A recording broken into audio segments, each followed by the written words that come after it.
ashomdana kamdauri singlen gi mamaga mapaga adudi ningaidana isi sikai tumlibani ashomdana singlen ado saina khangbugi pangal yauksilakri mamitagi pirang ado lepa laitana sinthaduna ashumna haijai aibo amuktadi kanbiyo ai nangonda kari lankragi nangna pamlibasi aigi ifamdagi karino kari kanbiba aina nakhoibudi mapuk khudingdasu ngakpiraroi nasana tawjakhiba thabak adudi ningsingba ngamdana aigi kari iranukasu haijabu sariba pendraduna amukasu sanglaba magi khujiladu satoraklaga singlengi mamaiduda ihing nahing sab makai khoti lengba fawba ngamkhiri singlen ado laimai thak aduda onduna khangjai ngeha khangamlaga saina khul singadu khangba ngamdraduna gyan mangkri ashumna gyan mangningai sida tamthiraba nupi aduna singlengi makhong ado thauri thuraduna wangkhrabawa magi matolda mako yan tharaga yanduna thamkri nupi ado nokfet tawraduna singlenbu yanduna thamliba watol tapna faikhala I aduga singlenbu yanduna thamlibadugi akoibada koipai paiduna sanari singlen di asiba amagum gyan tadana laikri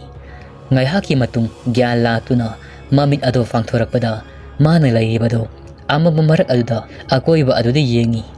adubu akoiba dudi puma mamduna laibani adubu mana koyeng yengbuda khangli madudi mahakna laibasi karigumba awangba amagi matolda yanduna laibani haibado singlen pakatna lawi kana laibagi aibo amukta kanbiyo haina hekna kapi mana kapadu uraga khangna nokli nupi adudi mana kapse lauze haibadani khonjela adusu tamthiraba nupi aduna loinamak phajin khrabani nupi adu singlengi mamai nakna magi mamai adu sangsilai aduga sangsilakpaduda singlendi kimanbana sor fauba inthi nungaina honkhidri nang sangsilakanu aibu kayam kuina otkadaba watlibagi ashumna wana otuba lairabadi aibu hatokpiro nupi aduna hatkani aina nangbu tamthina hatkani nangna sidingai sida ai kanana haibado ai taklagi yengbada akibagi masak oiraba nupi ado magi asengba sakpham aduda ontorakli singlen masa ado ngakpatana thalladuna sakta maduda mamit laktokuna yengduna lei aduga ashumna hairi nang matau karamnuno matau kamdaununo oithoktabani sungoi oithoktabani nupi aduna karigi oithokhtaba aina siramdai mikok aduda haikidra aina sikhrabasu nakoibudi lemna tharoi haidana amuk akibagi sakta maduda olakli nupi ase kanano haiba khanglaba kansida usitana nokfe tawri masiladu paitak tawraduna singlen adu yamna usit thawoidana khak launa nokjai singlengi usittaba minok aduda nupi adudi hena sawe hengalai mamit adu khane yengi singlena kaisu leitaba nangnasu aibo hatkani kaina halo aibo nari lairebadi halo asumna haiba faul loitingaida asawe henkalakpana akiba fanglaba thawai aduna singlengi makhongda puliba thauri ado pat launa thadatkri saukraba wangkraba watol dudagi singlen ado laimaida tarei aduga magi makok mapa sapchana nung asauba amasu lairamduna makok ado nung adudi yashinkri saukraba nung adudi yashinbada makok ado pungsai heksai singlengi asib matawado ubada nupi ado penman kibana nok tuna lamkunu onduna paikri hek paikat kibaga amuba maiku onduna fat launa mangkri ngasai makai kaplamba hoi khonglamba kwak lamkunu ado karimata sekmok laukidri tumin laina kri mani mahak adudi atai kanagi thawai natti Yaipisana ni no ngaladuna mama ado hawalai masamadu punna thongsil palado he kange tawbaga khudi thijilli ihe karino ni khudi thijinbam irai leitabugum tawri sibo karisu khanjiluba tawda ayogi korau hanbu mabu khoiramjai loiraduna mangol wairam sitpa singba loisilari masa singdukladuna laidu katsai adu budu ka kenaga adu mama aduna lai khoiram ningaida amukta pulap phut launu mutkri mama na lai khoiramba loiraga mamit pangaku matamasida loina mutlaga lairamba duda pungak akri kaino nuksisi pasunati loina mutlaga lairam ni sibo amuk mai samduna thammi adu budu candle mutlaga leirambasida inung nungaijadi wakhal nungaita sakum madomda sangkri ngai haki matung mapa adusu hagula I mangoldagi asumna hairi mama nang butari bro tayi moi pabung kai laiki ana sanu padubu hagot khrabo kaidigi hagot panoda hagot lamgiroida asaga lonba loiraga haudok lagi ai mapa adu maning adomda inkol tauge haiduna yotpak adu paiduna la I lebak adu khara tauba haubaga masani fagi phone adu taduna leiramli mapa aduna shi boy koi singlen gi phone na tabrani mani da masidi aduga sida kamdongna taramlibano inkol gi akoi ba aduda koi lei leiduna yengjai mapa adu mamit mana adu sap yongduna mafam amada yengduna laikri masa adu pakatbana wa ngangbaga thokiri masa adu su kana nikhala I ngai haki matung areiba pangal fudokduna leikai tanaba kana kaplaga laura I singlen gi mama adu su taraduna kai tawbo yauraba satno pakana prap sela I moi pabung kai do yauragi haiba fawul loidana mama adu adumak lekthakri mapa adu kaplambadagi magi nupi aduna watharakpaduda mahaktu sensinjai mama nangbu tabro se gyanamukta taro se mapa adusu hikna kaplibani masana oiramliba phibam magi nupina gyan taduna leimai aduda hiptuna leiri karama minanu thamoi soidribado yumthang nabada leiba mi singadusu tariba makholadda kaidoroba zatno haiduna chensinara I adubu oiramliba phiyam maduda angakpaga akibagana punsinkri mayamado kananadi kiroi masa aduna longna makhong makul adu phaigairaga ihing naing marak aduda makok adu yauda kai taduna leibado uriba singadudi makokta makut hapa haibado oirari nupi makhaidi yengba ngamdraduna mamai khumjinduna khangnabasu yauri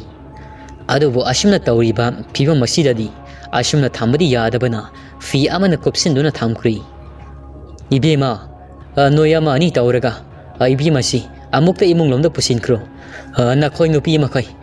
loinamak yumda sangnaro mamanaba ani nongthang amadi thonglen adusu pau taraduna lakchari asiba adugi manaktam sangsil I ani adu ngakpata na pik thankri misi adu ubada ahal amana hai I ibungo sumaina sum thambasidi phibam ama sararoi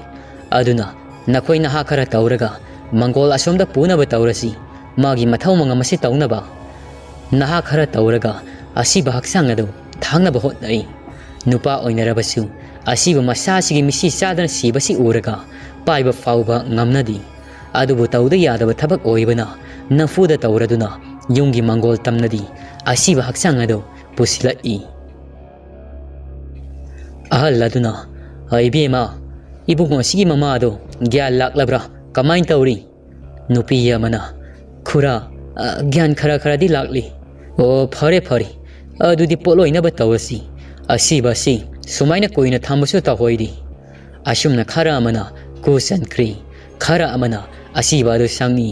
maiba khoilen su lakduna laigi thabak thauram tafum thokpa singado tauri asumna thabak thauram singado loisinarakpa asiba thangdong na ba khailuna taunari kanasida sumangi kha thangba masi aduda haudong amubi ani kana sinara I lam khunu kwak amasu laktuna inkolgi manung aduda khonglari ahal khara amana haudong ani ado tanthokna ba kana hotnajai adubu satlo haibadi iya yaramdi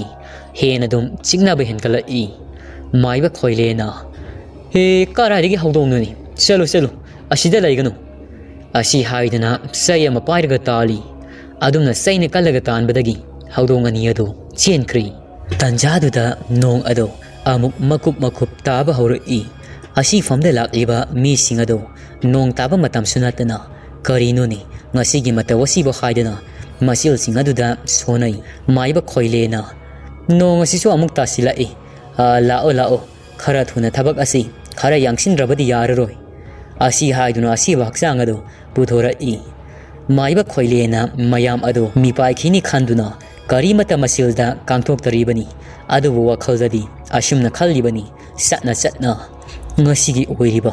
tawriba mayam asidi Misi sadana siriba afabagi khudam amadi natri ngasigi asigumba mataw asidi haidi amukta fawba thingnadi taibangbu sembiriba mapu kari thoklagaba haina sonjai Singlengi mamaga mapaga do hikna hekna tengthana oina masabu kau kauduna kanna kapi ngai haki matung manglaiba adu yauraduna magi tawgadaba mathau mangamado anambana loisilakli mai suraduna masado mai sakpa haurakli mai adusu ngahak saklamlaga phut mutkri lairiba mayamado amaga munna yengnai nupa amana karinoda ngasigi mataw asibu ahisu mi poloibadi yamne yaurakpani asigumba amuktadi thengnadrida mi yamana kerosinado khara yamna amuk haijinkri aduga mai adu amuk sui handak mukti fajana sakli maisak farakli asum tawna asiba hakchang adu poloiba adu loisinkri Singlengi mama amadi mapa adu masa kaina maisakna masagi kaduda famlaga kana tengthana oina kapsai masa kaina maisak aduna mama adudi angaupi amaga pangkak oirari mapa adu sumangai chak manai thangnabada laiba mau ahan khara amana chak ising thongba adu loinamak loisinbi mama adu busu thamjin biduna mapaga mamaga adu chak khajik pijabiri mau singaduna thawa ingkhang singado loinamak loibiramlaga makhoi mayumda hanakri Chinglen khoi imung asi mamaga mapaga makhoi ani khak lairari makhoi kolasida taminariba mi singasi yum amogi awa ana tabada amaga mateng yamna pangnai makhoi gidi mirol galai tabanina thangnabagi mauk singaduna mateng pangbibani matamnadi asum haukhibana ahing nungyagi matamado haujikti oisilakpi Naha taruk tarit muk asifamasi mapalomda yung masigi mapalda sangbo oina tomli mamaga mapagana imungda tommi asum na mayamado isi sikay tumnaringaida yung adugi singa mathak aduda karigong posak asawba ama thadarakpagum singlen hoig yung masida git na mai mapala tumliba makoy miyam adugi maraktagi makoy ama anidi khanglaga hawan arai karino ni haiduna makoy masinadu Kaino, haujikidubo mukolsu onthongna haukreda asi haidana ngangnai makoi miyamgi marak aduda nongthanga thonglengasu yauribani nongthangna haudong oiramida tumnarasi nongangadabasu yamna watlibanina asi haiduna makoi miyamado amuk tumthanari adubu thonglendi tumthau haibi yaramdi wakal kayamani khallibado singlengi misi asi araiba amadi natti kanana karigidamak asuk tamthina hatlibano mamit adu amuk tamno usinkri adubu magi mamit aduda singlena siduna lairamba manga kamasaga tungan taduna lairabado mahaki mamit tuda sangsangna amuk urai mamit adu amuk fatfang torai masadu kiba kayamasu phaurari kana tumdribuno hailuna mangak adu thangatuna yenglakpasida isi sikai loinamak tumnaramli Kibadi asum hengalai phajub aduna makok fawba subsillaga kiba adu khangjai mana adumna lairinga sida lam khunuma khongakpagi makhola matarai thonglena do lam khunu aduna khongakliba do munna taringa sida ngasagi adugum saptrakana haudongsu amukana signarai thonglendi humanga pitpi kankri yamungdagi singlengi mapana asi haidana kanna laurai Thonglen kiramba ado singlengi mapagi makhol tabada akiba ado khara makhaidi fari haudong adudi anam kandana adomak signaraga lairibani chinglengi mapa thaumai latena mapa iduna mapa da thorai aduga namdana tangkhaikri haudong ani ado mapa adu haudong ani do talaga mangol da kakalai tumliba singado haifet yengamaga imungda amuk sangkri thonglen su kiba faraduna tumthakri asumna nongmagi asumak haukhibana manganigi laihun lana thauramado loinamak loisinkri singlena misi sadana hek sikhibadagi laikai asi mau sagumli oidri numi tabaga mi amata mapal thoknadri ꯑꯀꯤꯕ ꯀꯌꯥ ꯑꯃꯅ ꯃꯁꯥꯁꯤꯡ ꯑꯗꯨ ꯂꯣꯏꯅꯔꯔꯤ ꯈꯨꯜꯒꯤ ꯈꯨꯟꯖꯤꯟꯅ ꯂꯩꯕ ꯂꯥꯏꯐꯝ ꯀꯟꯕ ꯄꯨꯈ꯭ꯔꯤ ꯑꯗꯨ ꯃꯗꯨꯁꯨ ꯃꯊꯤ ꯐꯣꯡꯕ ꯍꯦꯟꯒꯠꯂꯛꯏ ꯊꯕꯛ ꯏꯪꯈꯥꯡ ꯆꯠꯅꯔꯨꯕ ꯊꯦꯡꯅ ꯃꯝꯅ ꯍꯜꯂꯛꯄꯁꯤꯡ ꯑꯗꯨ ꯅꯨꯡꯖꯦꯡ ꯆꯥꯏꯔꯛꯄ ꯑꯃꯨꯕ ꯑꯃ ꯂꯦꯞꯂꯒ ꯂꯩꯔꯝꯕ ꯅꯨꯡꯅ ꯊꯣꯝꯂꯛꯄ ꯑꯁꯤꯅꯆꯤꯡꯕ ꯀꯌꯥ ꯑꯃꯁꯨ ꯊꯦꯡꯅꯔꯕꯅꯤ ꯅꯣꯡꯃ ꯊꯣꯡꯂꯦꯟ ꯑꯗꯨ ꯑꯔꯥꯞꯄꯗ ꯊꯕꯛ ꯑꯃ ꯆꯠꯂꯨꯗꯨꯅ ꯁꯟꯙ꯭ꯌꯥ ꯋꯥꯏꯔꯝ ꯑꯗꯨꯗ ꯌꯨꯝꯂꯣꯝꯗ ꯄ꯭ꯔꯞ ꯂꯥꯛꯏ ꯈꯣꯟꯖꯦꯜ ꯌꯧꯔꯝꯗꯥꯏꯗꯨꯗ ꯅꯨꯄꯤ ꯑꯃꯅ ꯇꯥ ꯊꯣꯡꯂꯦꯟ ꯃꯃꯥꯏ ꯑꯗꯨ ꯂꯩꯊꯣꯔꯛꯂꯒ ꯁꯣꯛꯇꯣꯛꯇꯨꯅ ꯃꯨꯟꯅ ꯌꯦꯡꯉꯤ ꯁꯟꯙ꯭ꯌꯥꯒꯤ ꯃꯝꯂꯤꯕ ꯃꯔꯛ ꯑꯁꯤꯗ ꯊꯝꯕꯥꯜ 19 ꯉꯝꯖꯕꯤ ꯌꯦꯡꯕꯒꯤ ꯄꯦꯟꯕꯁꯨ ꯅꯥꯏꯔꯔꯣꯏ ꯁꯛꯍꯦꯟꯕ ꯅꯨꯖꯥ ꯑꯃ ꯁꯥꯏꯀꯜ ꯑꯃꯒꯤ ꯃꯅꯥꯛꯇ ꯂꯦꯞꯇꯨꯅ ꯇꯅꯧꯔꯕꯤ ꯀꯣꯏꯔꯥꯎꯅꯔꯕꯤ ꯃꯤꯁꯅꯥ ꯑꯅꯤ ꯑꯗꯨꯅ ꯇꯊꯛ ꯊꯣꯡꯂꯦꯟꯗ ꯌꯦꯡꯗꯨꯅ ꯂꯩꯔꯝꯕꯗꯨꯗ ꯊꯣꯡꯂꯦꯟ ꯑꯗꯨ ꯃꯥꯒꯤ ꯊꯋꯥꯏ ꯍꯛꯆꯥꯡ ꯑꯗꯨ ꯃꯅꯥꯛꯇ ꯆꯤꯡꯁꯤꯟꯕꯒꯨꯝ ꯇꯧꯈ꯭ꯔꯤ ꯋꯥꯈꯜꯗ ꯈꯟꯖꯩ ꯏꯁ ꯀꯅꯥꯕꯨ ꯑꯣꯏꯒꯕ ꯑꯁꯨꯛ ꯅꯤꯡꯊꯤꯕ ꯁꯛꯇꯝ ꯑꯁꯤꯗꯤ ꯑꯃꯨꯛꯇ ꯐꯥꯎꯕ ꯎꯗ꯭ꯔꯤꯗ ꯑꯁꯤꯒꯨꯝꯕ ꯅꯨꯖꯥ ꯑꯁꯤꯗꯤ ꯊꯣꯡꯂꯦꯟꯅ ꯀꯔꯤ ꯍꯥꯏꯕ ꯅꯨꯄꯤ ꯑꯗꯨꯅ ꯁꯤꯗ ꯑꯃꯨꯛꯇ ꯂꯥꯛꯄꯤꯌꯨꯕ ꯅꯆꯟꯒꯤ ꯃꯇꯦꯡ ꯑꯁꯤ ꯑꯃꯨꯛꯇꯪ ꯄꯥꯡꯕꯤꯔꯝꯃꯨ ꯊꯣꯡꯂꯦꯟ ꯅꯨꯄꯤ ꯑꯗꯨꯒꯤ ꯃꯅꯥꯛꯇ ꯆꯪꯁꯤꯟꯈ꯭ꯔꯤ ꯅꯨꯄꯤ ꯑꯗꯨꯅ ꯑꯩꯒꯤ ꯁꯥꯏꯀꯜ ꯆꯦꯟꯁꯤ ꯀꯥꯈ꯭ꯔꯤ ꯑꯃꯨꯛꯇ ꯁꯦꯝꯕꯤꯔꯝꯃꯨ ꯍꯥꯏꯒꯦ ꯇꯧꯕꯅꯤ ꯊꯦꯡꯖꯤꯜꯂꯛꯄꯁꯤꯗ ꯅꯨꯄꯤꯒ ꯑꯣꯏꯔꯤ ꯑꯩꯅ ꯉꯁꯥꯏꯗꯒꯤ ꯐꯅ ꯀꯥꯟꯅꯗꯤ ꯁꯦꯝꯃꯅꯤ ꯑꯗꯨ ꯍꯩꯇ꯭ꯔꯤ ꯊꯣꯡꯂꯦꯟꯅ ꯍꯣꯏ ꯁꯦꯝꯕꯤꯔꯒꯦ ꯑꯁꯤ ꯍꯥꯏꯗꯅ ꯃꯈꯥꯗ ꯅꯣꯟꯊꯗꯨꯅ ꯁꯥꯏꯀꯜꯒꯤ ꯆꯦꯟ ꯑꯗꯨ ꯁꯦꯝꯃꯤ